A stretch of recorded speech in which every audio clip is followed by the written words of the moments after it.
दोस्तों, मेरा नाम महेश है और मैं एक प्राइवेट कंपनी में अच्छी पोस्ट पर काम करता हूं और मेरे घर का मैं इकलौता चिराग हूं। इसी के चलते हुए मेरे ऊपर काफी जिम्मेदारी है। तभी एक बार मुझे बहुत ही बुरी खबर मिली कि मेरे पिताजी का देहांत हो गया है और उसी के चलते हुए मुझे शहर से गांव जाना था ताकि मैं अपने पिताजी की चिता को आग दे सकूं। सारी तैयारियां हो गई थी और ठीक प्लानिंग के हिसाब से मैं रात की बस पकड़कर सुबह तड़के ही अपने गांव पहुंचने वाला था। मैं अपने गांव का नाम तो नहीं बता सकता, पर रात काफी ज्यादा हो गई थी और मैंने अपना सारा सामान पैक भी कर लिया था और रवाना हो गया था बस डिपो की तरफ, जहां से मुझे बस मिलने वाली थी। फिर कुछ समय के बाद मुझे बस मिल गई और मैं अपनी सीट पर जाकर बैठ गया। इस शहर से मेरे गांव की दूरी तकरीबन 200 किलोमीटर की थी, जो कि 5 से 6 घंटे का सफर होता है। अभी मैं अपनी जगह पर आकर बैठा ही था कि थकान की वजह से कुछ ही पल में मेरी आंख लग गई और मुझे मालूम था कि लंबा सफर था, जिस वजह से मैं आराम से टेक लगाकर सो गया।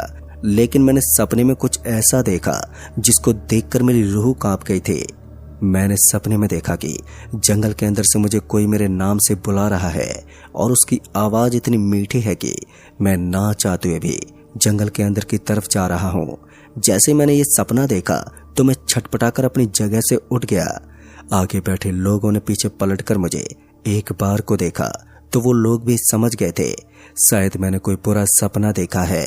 अभी मैं उठकर इधर उधर देख ही रहा था कि तभी मुझे एहसास हुआ कि जिस बस में मैं बैठा हुआ हूँ वो अचानक से झटका मारने लगी है और बस में बैठे सभी लोग परेशान हो गए हैं। लेकिन कुछ दूर आगे जाने के बाद बस खराब हो गई और एक सुनसान रास्ते में अब बस बंद पड़ चुकी थी।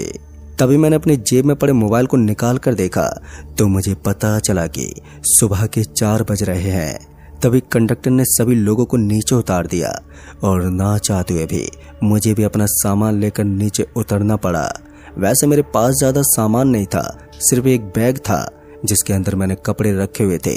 क्योंकि मुझे ज्यादा दिनों की छुट्टी नहीं मिली थी, इसलिए मुझे अंतिम संस्कार करके जल्द से जल्द अपने शहर वापस आना था और अपनी ड्यूटी को ज्वाइन करना था। तभी मैंने देखा कि कंडक्टर किसी से फोन लगाकर बात कर रहा है और बात करते करते वो हमसे कुछ दूर चला गया। फिर जब मैंने अपनी गर्दन घुमाकर इधर उधर देखा तो सामने रोड बिल्कुल सुनसान पड़ी थी और हमारे दोनों तरफ सिर्फ जंगल ही जंगल था और जंगल से हम घिरे हुए थे। कंडक्टर उधर से बात करते हुए आया और हमसे बोला कि सुबह तक बस ठीक नहीं हो पाएगी और इसी के चलते आप लोगों को सुबह तक बैठकर इस बस में इंतजार करना होगा और सुबह मैकेनिक आकर बस को बना देगा। फिर उसके बाद हम लोग यहाँ से रवाना हो सकते हैं। दोस्तों, कंडक्टर की इस बात को सुनकर वहां पर मौजूद कई लोग कंडक्टर के ऊपर गुस्साने लगे थे, लेकिन उनके पास दूसरा कोई रास्ता भी मौजूद नहीं था और कंडक्टर की इस बात को सुनकर मुझे बहुत ही गुस्सा आ गया। लेकिन मैं चाहते हुए भी कुछ नहीं कर सकता था। मुझे कैसे भी करके सुबह तक अपने गांव पहुंचना था और अपने पिताजी का अंतिम संस्कार करना था। अब मेरे पास एक ही रास्ता रह गया था। एक तो मैं लिफ्ट मांगकर भी नहीं जा सकता था क्योंकि यहाँ पर कोई आ जा भी नहीं रहा था। ऐसे में मुझे पैदल ही अपने घर का सफर करना पड़ेगा और ये बात मैं अच्छे से समझ गया था। वैसे भी यहाँ से अब मेरे गांव की दूरी मात्र 5 किलोमीटर की ही रह गई थी, तो मैं चलकर भी यहाँ से अपने गांव जा सकता था। जब मैं पैदल गांव की तरफ बढ़ने लगा तो वहां पर मौजूद सभी लोग मुझे बड़ी ही हैरानी से देख रहे थे, लेकिन मैंने उनकी बिना परवाह किए फैसला कर लिया था कि मैं पैदल ही अपने गांव की तरफ निकल जाऊंगा। मुझे जरा सा भी अंदाजा नहीं था कि मेरे साथ इस तरह की भी कोई घटना हो सकती है। अगर मुझे पता होता कि आगे मेरे साथ ऐसा कुछ हो सकता है तो यकीन मानिए मैं अपनी जगह से 1 इंच भी नहीं हिलता। अभी मैं कुछ आगे बढ़ा ही था कि तभी मुझे दिखाई दिया कि मेरे गांव की दूरी मात्र 3 किलोमीटर ही रह गई है। रोड के साइड में एक बोर्ड लगा हुआ था जिससे मुझे इस बात की जानकारी मिली और उसको देखकर मेरे अंदर और भी ज्यादा एनर्जी आ गई और मैं तेजी से अपने गांव की तरफ बढ़ने लगा। और मैं फिर से कुछ दूर आगे बढ़ा ही था कि तभी मुझे फिर से वही बोर्ड दिखाई दिया जिस पर लिखा हुआ था कि मेरी गांव की दूरी सिर्फ 3 किलोमीटर की ही रह गई है।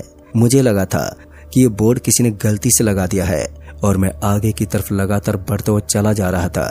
मैं आगे तो बढ़ रहा था लेकिन मेरा रास्ता खत्म होने का नाम ही नहीं ले रहा था। अभी मैं कुछ दूर और आगे बढ़ा ही था कि मुझे फिर से वही बोर्ड दिखाई दिया, और जब इस बार वो बोर्ड दिखाई दिया था तो उसके बगल में एक लाल साड़ी में एक औरत खड़ी हुई दिखाई दी, जो मुझे बुरी तरह से घूर रही थी। उसको देखकर मैं बुरी तरह से डर तो गया था, लेकिन मैंने ऐसा महसूस नहीं होने दिया कि मैं उस औरत को देखकर डर रहा हूँ।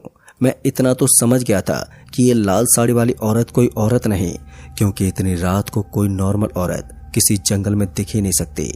इस चीज को देखकर मैं इतना तो समझ गया था कि मेरे साथ कुछ बुरा होने वाला है।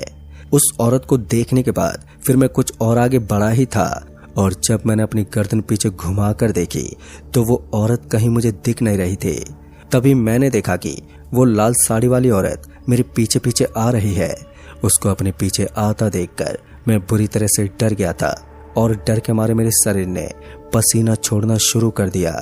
उसको देखकर मैं अपने कदम और भी तेजी से भगाने लगा था, लेकिन वो भी मेरे साथ साथ अपनी रफ्तार को तेज कर चुकी थी और लगातार वो मेरा पीछा कर रही थी, जिसकी वजह से मैं डर रहा था।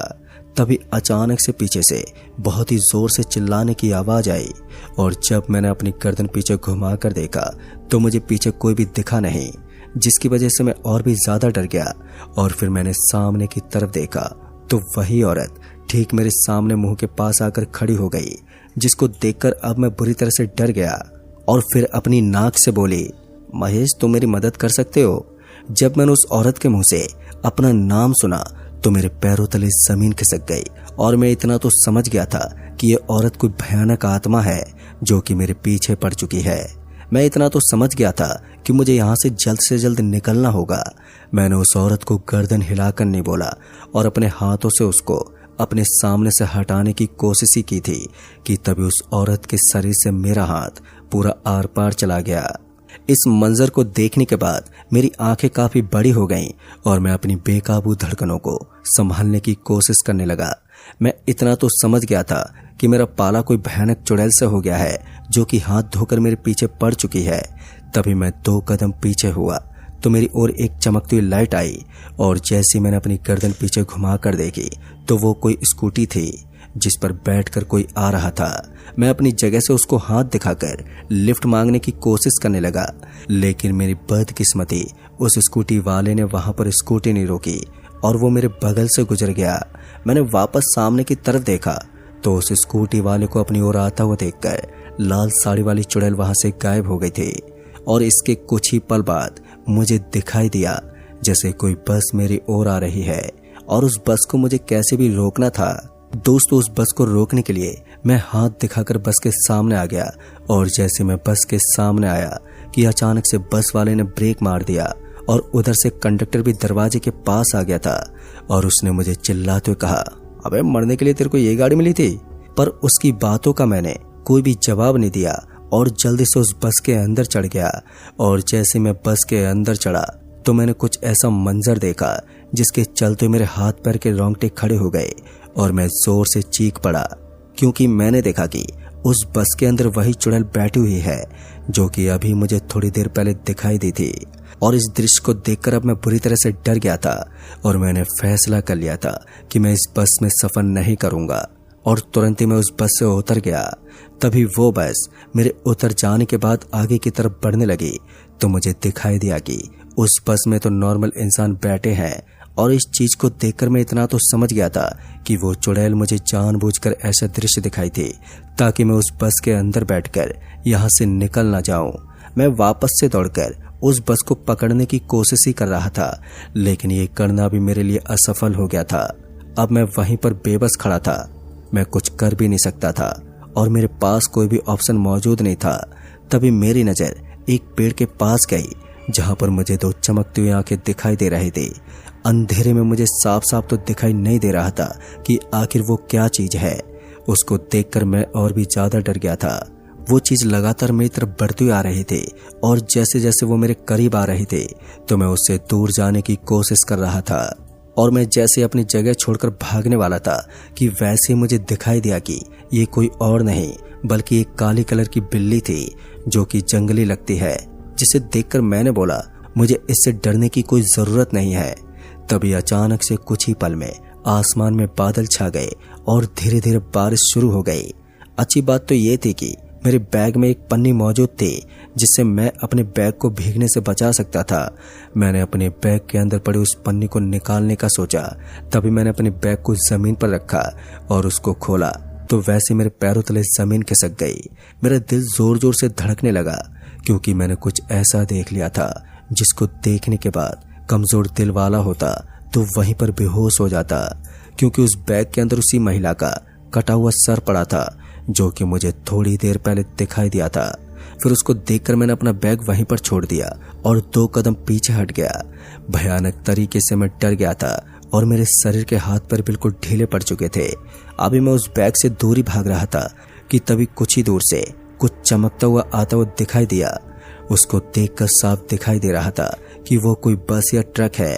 वो धीरे धीरे करके लगातार मेरे पास आ रही थी और उसको रोकने के लिए मैं हाथ दिखा रहा था। असल में वो एक बस थी और वो कोई और दूसरी बस नहीं थी, बल्कि जिस बस से मैं उतरकर आगे की तरफ चला था वो वही बस थी। ड्राइवर ने मुझे देखकर अपनी बस रोक दी। मैंने अपने बैग को वहीं पर छोड़ दिया और मैं बस के अंदर जाकर बैठ गया। पर बस में जितने लोग बैठे थे वो सब मेरा चेहरा देख रहे थे। उनको साफ साफ दिखाई दे रहा था कि मैं बुरी तरीके से डरा हुआ हूँ, लेकिन किसी ने भी मुझसे कुछ पूछने की हिम्मत नहीं की।